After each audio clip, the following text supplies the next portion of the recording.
So who is to blame?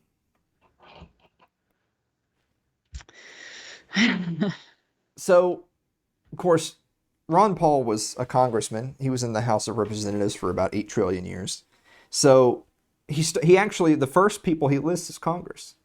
Congress is to blame. They kicked the can down the road for 20 years, continuing to fund the Afghan war long after even they understood there was no point to the U.S. occupation. There were some efforts by some members to end the war, but most, on a bipartisan basis, just went along to get along. And that's another important thing to recognize, too. We've had years of Democrat presidencies and Republican presidencies in the last 2 decades. And you've had Democrat-controlled Congresses and Republican-controlled Congresses. And it didn't make one whit of difference, did it? Nope. The Pentagon's budgets were always passed. The coffers were always full.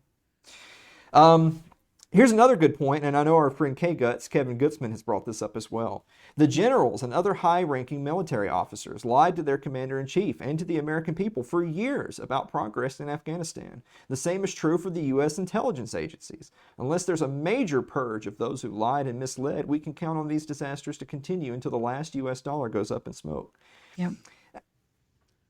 That's an important one to expand upon for just a moment.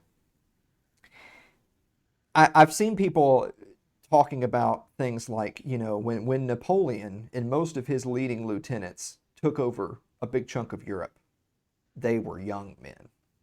They were young men, like 20-somethings were leading armies against some of the biggest empires in the world.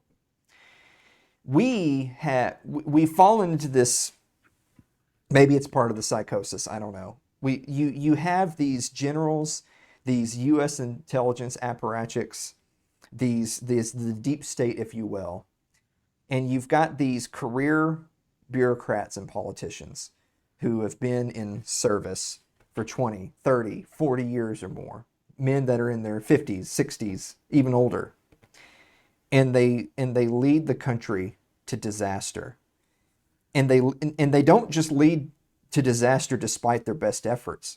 One could argue that that was the point, because their efforts weren't to win. Their efforts were to help the military-industrial complex. Their effort was to build more airplanes, build more missiles, build more tanks, spend more money. That was their goal, and by that logic, they did a great job, didn't they?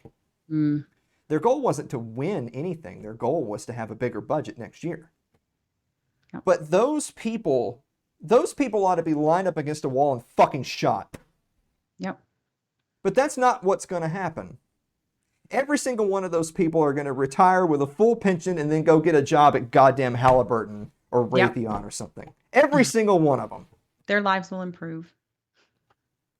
Yeah, things are only going to get better for them after this, not worse.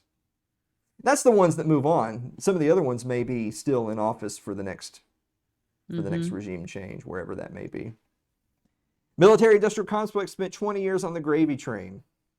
They hired armies of lobbyists and think tank writers. Think tank writers, don't forget them. I'm looking at you, Cato, you fucks. To continue the lie that was making them rich. They wrapped their graft up in the American flag, but they're the opposite of patriots. Let's not forget the mainstream media. The corporate, see, Michael Malice doesn't like that phrase, mainstream. He prefers corporate press. Right. The corporate press has uncritically repeated the propaganda of the military and political leaders about Afghanistan, Iraq, Syria, and all the other pointless U.S. interventions. Many of these outlets are owned by defense industry-connected companies. The corruption is deep. Political control in Afghanistan has returned to the people who fought against those they viewed as occupiers and for what they viewed as their homeland. That is the real lesson. But don't expect it to be understood in Washington. War is too profitable, and political leaders are too cowardly to go against the tide. But the lesson is clear for anyone wishing to see it. The U.S. global military empire is a grave threat to the United States and its future. War is a racket.